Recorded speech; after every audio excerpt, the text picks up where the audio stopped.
വിശുദ്ധ മത്തായി സുവിശേഷം അധ്യായം 10. അക്കാലത്ത് യേശു തൻ്റെ 12 ശിഷ്യന്മാരെ വിളിച്ച് അശുദ്ധാത്മാക്കളെ ബഹിഷ്കരിക്കുവാനും എല്ലാ രോഗങ്ങളും വ്യാധികളും സുഖപ്പെടുത്തുവാനും അവർക്ക് അധികാരം നൽകി.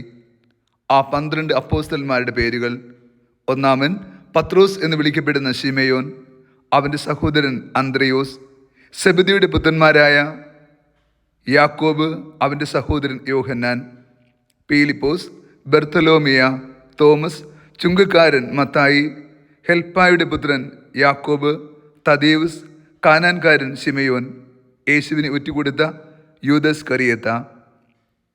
ഈ 12 പേരെയും യേശു ഇപ്രകാരം ചുമതലപ്പെടുത്തി അയച്ചു: നിങ്ങൾ വിജാതിയുടെ അടുക്കിലേക്ക് പോകരുത്, സമരിയക്കാരുടെ പട്ടണത്തിൽ പ്രവേശിക്കുകയും അരുത്. പ്രത്യുത ഇസ്രായേൽ വംശത്തിലെ നഷ്ടപ്പെട്ടു പോയ ആടുകളുടെ അടുക്കിലേക്ക് പോകുമ്പോൾ സ്വർഗരാജ്യം സമീപിച്ചിരിക്കുന്നുവെന്ന് നിങ്ങൾ പ്രസംഗിക്കുവിൻ. ഈശോയിൽ ഏറ്റവും സ്നേഹമുള്ള പ്രിയ മക്കളെ, ഈ വിശുദ്ധ പ്രഭാതത്തിൽ നാം ദൈവതിരുസന്നിധിയിൽ പ്രാർത്ഥനാപൂർവമായിരിക്കുമ്പോൾ പ്രേക്ഷിത ദൗത്യത്തിൻ്റെ ആത്മീയത ധ്യാനിക്കാം. ഇന്നത്തെ സുവിശേഷത്തിലൂടെ യേശു തൻ്റെ ശിഷ്യഗണത്തിൽ നിന്ന് 12 ശിഷ്യന്മാരെ പ്രത്യേകമായി വിളിക്കുകയും തിരഞ്ഞെടുക്കുകയും അവരെ മാറ്റി നിർത്തുകയും ചെയ്തു. അവർക്ക് അപ്പോസ്തലന്മാർ എന്ന പേര് നൽകി.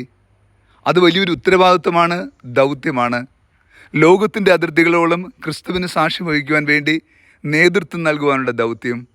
അതിലേക്ക് വേണ്ടി തിരഞ്ഞെടുക്കപ്പെട്ട ഓരോ വ്യക്തികളുടെയും പേരുകൾ ശ്രദ്ധായകമാണ്. ചിലരുടെ പേരുകൾ യേശു മാറ്റി എഴുതുന്നുണ്ട്. കാരണമുണ്ട്. അവർ ഇന്നലെ വരെ ആയിരുന്ന വ്യക്തികളായി തുടരേണ്ടവരല്ല. അവർ തികച്ചും വ്യത്യസ്തരായി സ്വർഗരാജ്യത്തിന് യോജിച്ച ഫലം പുറപ്പെടുവിക്കേണ്ടവരാണ്. നമ്മുടെ ഓരോരുത്തരുടെയും പ്രേക്ഷിത ദൗത്യത്തെയാണ് ഇന്നത്തെ സുവിശേഷം ഓർപ്പെടുത്തുക.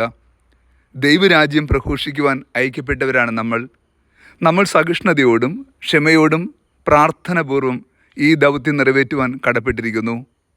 ആധുനിക ലോകത്ത് ദൈവത്തിൻ്റെ നാമത്തിൽ വളരെ അസ്വസ്ഥതകളും മുറിവുകളും സങ്കടങ്ങളും കൊലപാതകങ്ങളും വലിയ വേദനജനകമായ അനുഭവങ്ങളും ഉണ്ടാകുന്ന കാലഘട്ടത്തിലാണ് നാം ഇന്ന് ജീവിക്കുക. മതത്തിൽ അല്ലെങ്കിൽ വിശ്വാസത്തിൽ അംഗമാകാത്തതിൻ്റെ പേരിൽ വാളുപയോഗിച്ച് സ്വന്തമാക്കാൻ ആവശ്യപ്പെടുന്ന ഒരു കാലഘട്ടം നമ്മുടെ മുമ്പിലുണ്ട്. ഇത്രയേറെ ദുരിതപൂർണമായ കാലഘട്ടത്തിനിടയിൽ ക്രിസ്തുവിൻ്റെ സ്നേഹവും ആ സ്നേഹ സാമ്രാജ്യത്തിൻ്റെ മഹത്വവും പ്രഘോഷിക്കാൻ നമ്മൾ വിളിക്കപ്പെട്ടിരിക്കുന്നു. നാം മറ്റുള്ളവർക്ക് ക്രിസ്തു സന്ദേശം നൽകേണ്ടത് സ്നേഹത്താലാകണം, വിശ്വാസത്താലാകണം, ക്ഷമയാലാകണം, നന്മ നിറഞ്ഞ മനസ്സോടുകൂടി ആകണം. ആരെയും മുറിപ്പെടുത്തിയും സങ്കടപ്പെടുത്തിയും നൊമ്പരപ്പെടുത്തിയും നമുക്ക് വിശ്വാസത്തിലേക്ക് സ്വീകരിക്കേണ്ടതില്ല. സ്നേഹമാണ് ദൈവത്തിൻ്റെ ഏറ്റവും മഹത്തായ അടയാളം. ആ സ്നേഹം നഷ്ടപ്പെടുത്തിയ ഒരിടവും ദൈവരാജ്യം പ്രഘോഷിക്കപ്പെടുകയില്ല.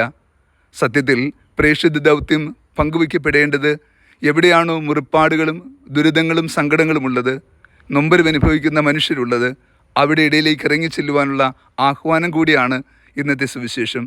നമ്മളെല്ലാവരും പ്രേക്ഷിതരാണെന്നും നമ്മുടെ ഏറ്റവും വലിയ ദൗത്യം ക്രിസ്തുവിൻ്റെ പാവനമായ സ്നേഹം ലോകത്തിൻ്റെ അതിർത്തികളോളം പകരുവാനും പങ്കുവയ്ക്കുവാനും കടപ്പെട്ടവരാണ് എന്ന ബോധ്യമാണ്.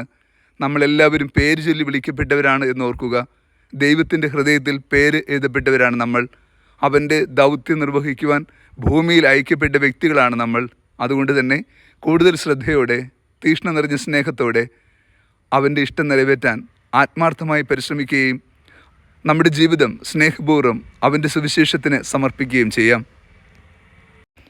ക്രിസ്തുവിൻ്റെ വചനം വഹിക്കുന്ന ഹൃദയവും അവൻ്റെ വചനവാഹകരായി യാത്ര ചെയ്യുന്ന പാദങ്ങളും അവൻ്റെ കൃപയുടെ അനുഗ്രഹം പങ്കുവയ്ക്കുന്ന അധരങ്ങളും ഭാഗ്യമുള്ളതാണ്. നാം മറ്റുള്ളവർക്ക് അനുഗ്രഹമായി തീരാൻ, ക്രിസ്തു സ്നേഹത്തിൻ്റെ പൂർണ്ണത ഭൂമിക്ക് നൽകാൻ നമ്മെ എല്ലാവരെയും യോഗ്യരാക്കണമേ എന്ന് നാം ഈ ദിനം പ്രാർത്ഥിക്കണം. അപ്പോസ്തലന്മാർ എത്രയോ തീഷ്ണതയോടുകൂടിയാണ് ആ കാലഘട്ടത്തിൽ ആ ദൗത്യം ഏറ്റെടുക്കുകയും വിശ്വസ്തയോട് നിറവേറ്റുകയും ചെയ്തത്. ഈ കാലഘട്ടത്തിൻ്റെ അതേ അപ്പോസ്തലിക ദൗത്യം ലഭിച്ച വ്യക്തികളാണ് നമ്മൾ ഓരോരുത്തരും. ജ്ഞാനസ്നാനമെന്ന ഏക കൂദാശയിലൂടെ ക്രിസ്തുവിൻ്റെ രാജകീയ പൗരോഹിത്യത്തിൽ ഭാഗഭാക്കാകുന്ന നമുക്ക് കൂടുതൽ ഉത്തരവാദിത്വ ബോധത്തോടെ സുവിശേഷ പ്രഘോഷകരാകാൻ കൃപയും വരവും ഈ ദിനം പ്രാർത്ഥിക്കാം. കർത്താവ് നിങ്ങളോട് കൂടെ. സർവശക്തനായ ദൈവം പിതാവും പുത്രനും പരിശുദ്ധാത്മാവും നമ്മേവരെയും സമൃദ്ധമായി അനുഗ്രഹിച്ച് ആശീർവദിക്കുമാറാകട്ടെ. ആമേൻ.